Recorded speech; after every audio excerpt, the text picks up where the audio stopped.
ಎಲ್ಲರಿಗೂ ನಮಸ್ಕಾರ. ನಮ್ಮ ಕಲಾಸ್ ಕರಾವಳಿ ಕಿಚನ್ಗೆ ನಿಮ್ಮೆಲ್ಲರಿಗೂ ಸ್ವಾಗತ. ನಾವಿವತ್ತು ಮಾಡ್ತಿರೋ ರೆಸಿಪಿ ಟೇಸ್ಟಿಯಾದ ನೀರಲಸಿನಕಾಯಿಯ ಫ್ರೈ. ನೀರಲಸಿನಕಾಯಿಯ ಫ್ರೈನ ಹೇಗೆ ಮಾಡ್ಬೋದು ಅಂತ ನೋಡೋಣ ಬನ್ನಿ.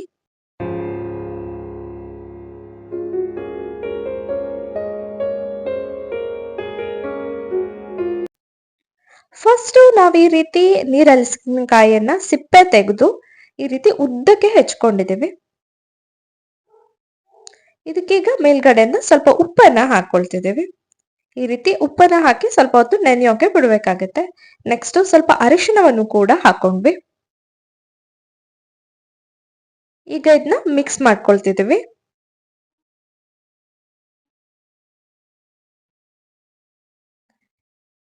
ನೆಕ್ಸ್ಟ್ ಒಂದು ಪಾತ್ರೆಗೆ 2 ಸ್ಪೂನ್ ಅಚ್ಚ ಖಾರದ ಪುಡಿಯನ್ನ ಹಾಕೊಂಡಿದ್ದೀವಿ.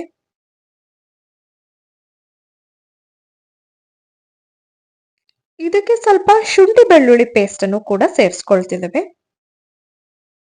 ನೆಕ್ಸ್ಟ್ ಸ್ವಲ್ಪ ನೀರನ್ನ ಸೇರಿಸಿ ಇದನ್ನ ಒಂದು ಪೇಸ್ಟ್ ಫಾರ್ಮ್ ಅಲ್ಲಿ ಮಾಡ್ಕೋಬೇಕಾಗತ್ತೆ. ನೋಡಿ ಈ ರೀತಿ ಚೆನ್ನಾಗಿ ಮಿಕ್ಸ್ ಮಾಡ್ಕೋಬೇಕು. ಇದನ್ನ ಪೇಸ್ಟ್ ಫಾರ್ಮ್ ಅಲ್ಲಿ ಮಾಡ್ಕೋಬೇಕಾಗತ್ತೆ.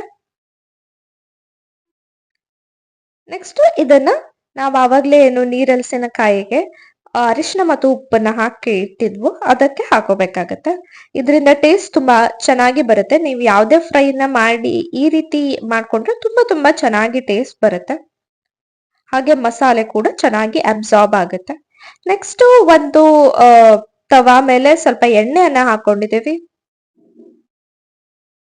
ಈಗ ಒಂದೊಂದಾಗಿ ನೀರಲಸಿನಕಾಯಿಯನ್ನ ರವಾದಲ್ಲಿ ಈ ರೀತಿ ರೋಲ್ ಮಾಡಿ ಒಂದೊಂದಾಗಿ ಹಾಕೋತಿದ್ದೀವಿ. ಈ ರೀತಿ ಒಂದೊಂದಾಗಿ ನೀರಲಸಿನಕಾಯಿಯನ್ನ ರೋಲ್ ಮಾಡಿ ರವಾದಲ್ಲಿ ಹಾಕೊಳ್ತಿದ್ದೀವಿ.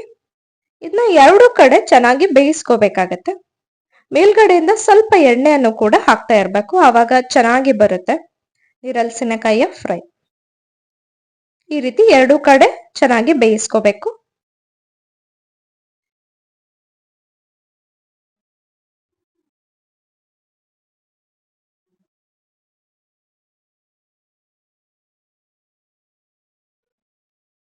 ಈ ರೀತಿ ಚೆನ್ನಾಗಿ ಬೇಯಿಸ್ಕೊಂಡ ನಂತರ ಟೇಸ್ಟಿಯಾದ ನೀರಲಸಿನಕಾಯಿ ಫ್ರೈ ರೆಡಿ ಆಗತ್ತೆ.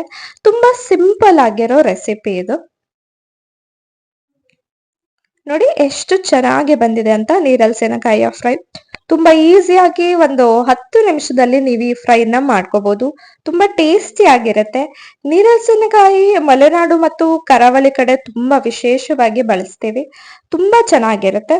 ಹೋಪ್ ನಿಮ್ಮೆಲ್ಲರಿಗೂ ಈ ವಿಡಿಯೋ ಇಷ್ಟ ಆಗಿದೆ ಅಂತ. ಈ ವಿಡಿಯೋ ಇಷ್ಟ ಆಗಿದ್ರೆ ನಮ್ಮ ಚಾನೆಲ್ ನ ಸಬ್ಸ್ಕ್ರೈಬ್ ಮಾಡ್ಕೊಳ್ಳೋದನ್ನ ಮರಿಬೇಡಿ. ಇದೇ ರೀತಿ ಒಳ್ಳೆ ರೆಸಿಪೀಸ್ ನಮ್ಮ ಚಾನೆಲ್ ನಲ್ಲಿದೆ, ಅದನ್ನು ಕೂಡ ನೋಡಿ.